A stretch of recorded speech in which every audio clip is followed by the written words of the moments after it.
Hello to you all, welcome back to another update, and there is a huge amount to update you on. I'm going to start with inheritance tax because this remains without doubt the biggest issue that members are contacting us about at the moment. And recently our Crops Board Chair, Tom Rees, along with his incredibly brave parents, Charles and Ruth Rees, and along with Tom's old son, Rory, have featured on BBC Countryfile talking about the human impact of inheritance tax on their family farm as Charles battles with cancer. This was an incredibly moving piece, and we are very grateful to the family for agreeing to work with us to get their story out there. If you haven't caught it, then there is a link on our website you can have a look at. And likewise, we had Di Charles Evans and his son Daniel on Femio also talking about their concerns of inheritance tax. This is suppressing ambition, it's suppressing that willingness to invest. It is so important that we continue to get those human stories out there, because these are the ones that really help MPs truly understand what this is going to do to farming family businesses.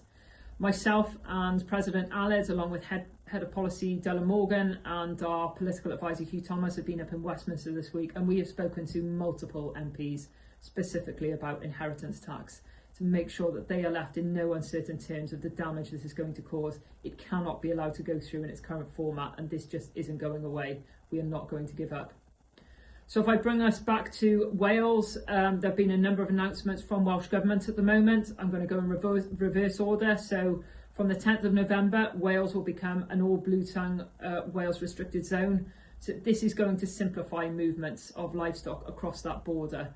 And this will be welcome news for businesses who are struggling to operate in a normal fashion. And it's something that we've been feeding into Deputy First Minister and his officials via the roundtable for a long period of time, so it's good to see. However, please do remain vigilant about this disease. We're now up to 11 cases of blue tongue in Wales. It's so important. If you haven't had the chance yet, speak to your vet about the opportunity for vaccination and whether it can help your family business.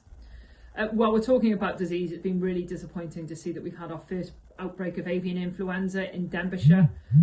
This is really stressful time now for our poultry farmers. We are in dialogue with the Deputy First Minister, with the Chief Vet, about the need to bring in a housing order to protect our flocks going forward. Another announcement for the Welsh Government on disease from the 1st of January, resolved inconclusive. So these are animals that have gone inconclusive and then it's been negated at the next test. Those animals that are tested after the 1st of January will now be restricted to herds for life. This is something we've looked at long and hard at in the NFU Cymru TB focus group, and we do support this policy because these resolved IRs can be a risk. They could go on to become a reactor in the future, and data has shown that.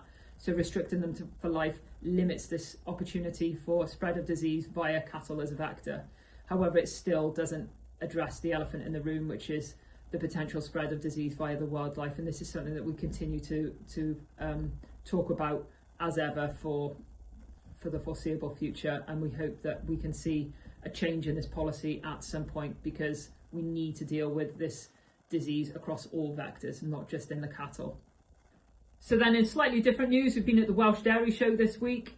Been great to welcome many members onto the stand. Lots of conversations of concern around the sudden and dramatic drop in milk price, which is causing issues for many of our dairy farming members, particularly those who are going into the winter with low forage stocks. Please do keep an eye on your milk contract to check that your milk processor is dealing with you fairly. There is a contract checking service available to you. You can go online and find out information about that. There is a global oversupply at the moment, which is causing depressed prices. We just hope that occasions such as Christmas, where we're going to see an increased demand for cream and for cheese, will help to support those prices as we go deeper into the winter. And then I want to finish on a real positive, a huge well done to Cathy Jules for lifting the NFU Cymru NFU Mutual Trophy for Dairy Stock Person of the Year. So well deserved, and it's been absolutely amazing to see all these wonderful messages on social media to you, Cathy, telling you what a great job and how well deserved that award is.